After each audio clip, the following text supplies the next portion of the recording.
if you look at our nation is a union of states, meaning the idea of our nation is a number of states come together on certain principles of mutual respect, principles of affection, principles of minimum rights. What the RSS is doing is attacking these principles.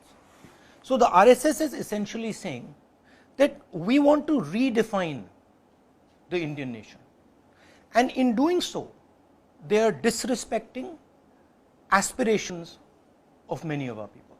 So the Prime Minister says one nation, one culture, one tradition.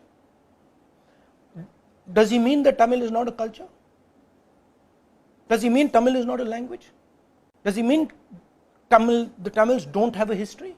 What does he mean by this one nation, one culture?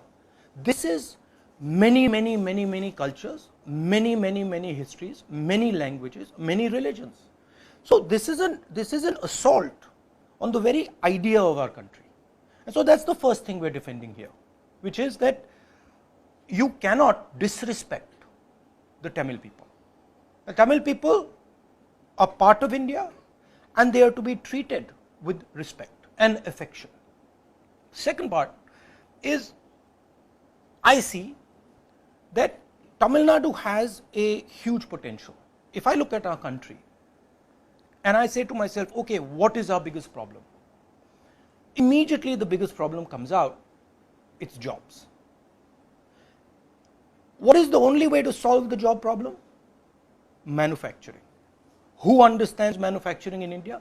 Tamil Nadu. It's simple. So for me, the route to solving India's biggest problem comes from Tamil Nadu, because you have the capability, the understanding of how to do manufacturing. You have a base of small and medium industries.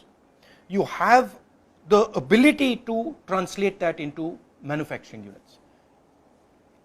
That potential is not being lived up to.